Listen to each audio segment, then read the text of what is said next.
Religion in the Mongol Empire. The Mongol Empire, 1206 to 1368, spanned from the Black Sea to the Korean Peninsula, encompassing a vast array of religions. Yet, the Mongols themselves had distinct spiritual beliefs and rituals, despite lacking priesthoods, sacred texts, or public services beyond funerals.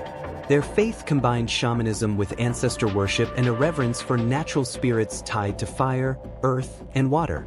After conquering China and with Kublai Khan's conversion, 1260 to 1294, many Mongols embraced Tibetan Buddhism, which became the official religion of the Yuan dynasty, 1271 to 1368. Gods and spirits. The Mongols revered divine beings and sacred locations. The supreme powers were heaven and earth, though not imagined in human form. Mother Earth, or Etujin, symbolized fertility, while the central deity was Tengri, the blue sky, or eternal heaven. Tengri was believed to have granted the Mongols their divine right to rule, often cited in official documents with the phrase, "by the power of eternal heaven." Prayers to these gods were simple, without elaborate temples or ceremonies. Mountaintops, cairns, ovu, or simply standing in open air with hat and belt removed sufficed as acts of devotion. The Mongols regarded directions, locations, and natural elements as vital spiritual touchpoints. The doorway of a yurt traditionally faced south, and natural forces like thunder and lightning were viewed as divine manifestations. Water spirits, especially in flowing rivers, were thought to repel evil. To ensure divine favor, rituals and taboos were strictly observed. Royal blood was never shed, as both blood and bones were believed to contain the soul.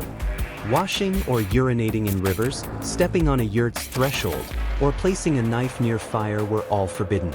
Violating these taboos invited severe punishments, sometimes even death.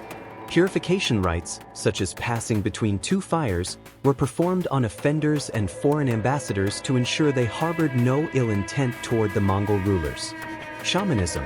Shamans were the closest thing the Mongols had to a priesthood, and they could be men, bo'i, or, more rarely, women, edukin.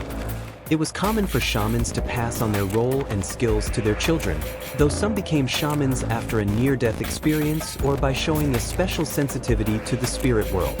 They acted as intermediaries between this world and the spirit realm. Dressed in white robes adorned with symbols like a drum or hobby horse, representing the guardian spirit of the Mongol people, a shaman might ride a white horse, carry a drum, wear a mirror, or walk with a staff, another mark of their status. Shamans entered trances while singing sacred songs, allowing them to communicate with spirits. They were believed to read omens, interpreting cracks in burned sheep bones to predict the future, taljisai.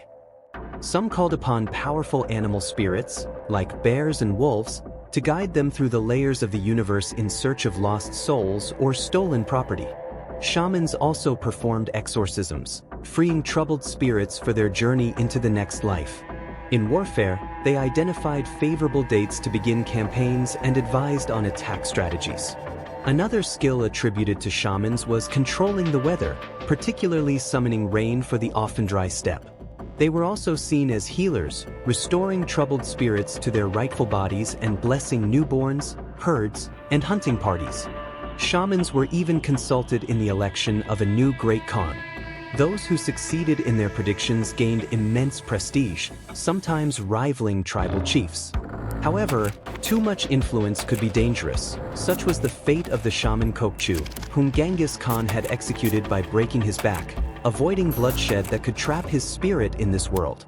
The afterlife. The Mongols' practice of burying the dead with weapons and possessions suggests a belief in an afterlife.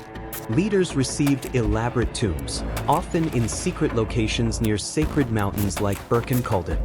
Genghis Khan was buried with 40 concubines and 40 horses, indicating that the Mongols viewed the afterlife as a continuation of this one, where social status and roles persisted.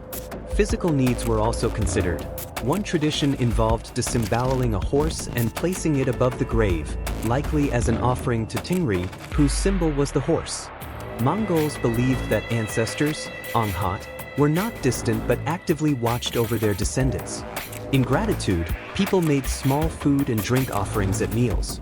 Inside yurts, images or dressed effigies of ancestors were displayed, and during migrations, these effigies were placed in a shared wagon under a shaman's care. Mongol rulers were thought to attain divine status after death, meaning their laws and policies had to be respected by their successors. Another tradition forbade speaking a deceased person's name to avoid disturbing their spirit. Powerful rulers were instead referred to with honorifics like the Good, Late Khan, or Great Lord. Buddhism and other religions. As the Mongols expanded their vast empire, they brought many peoples and religions under their rule. Missionaries from China, Tibet, Persia, and Europe arrived to spread their faiths across the world's largest empire. Among the religions practiced in Mongol territories were Nestorian Christianity, Western Christianity, Islam, Buddhism, Tibetan Buddhism, Lamaism, Taoism, and Confucianism. These beliefs and their followers were largely allowed to practice freely, except in the Muslim-dominated Ilkhanate in the West, as long as they didn't threaten the state. In fact, Karakorum, the Mongol capital in the 13th century, had designated places of worship for all the major religions of the time. In addition to following their own faiths, people across the empire were expected to pray to their gods for the well-being of the Khan. In return, most religious leaders and institutions were exempt from taxes and labor, and when the Mongols besieged cities, clerics were often allowed to leave before the attack began. Some missionaries even converted Mongols, including rulers and their consorts. Kublai Khan, for example, converted to Tibetan Buddhism, likely influenced by the Tibetan monk Phagpa Lama. This form of Buddhism, with its shamanistic elements and mystical practices, appealed to the Mongols. Tibetan Buddhism became the official religion of the Mongol Yuan dynasty in China. However, the adoption of Lamaism led to brief persecution of Taoists and the destruction of their sacred texts in the 1250s. Realizing the long-standing importance of Taoism and Confucianism to the Chinese, Yuan emperors eventually stopped these attacks, understanding they harmed political and economic stability. Nonetheless, Mongol rulers, including emperors and imperial women, often supported certain religions and their institutions, especially Buddhist temples. The Mongols' general religious tolerance and their adoption of new beliefs while maintaining their own nomadic and shamanistic roots set them apart. As historian D. Morgan notes, the Mongols believed in taking as much celestial insurance as possible,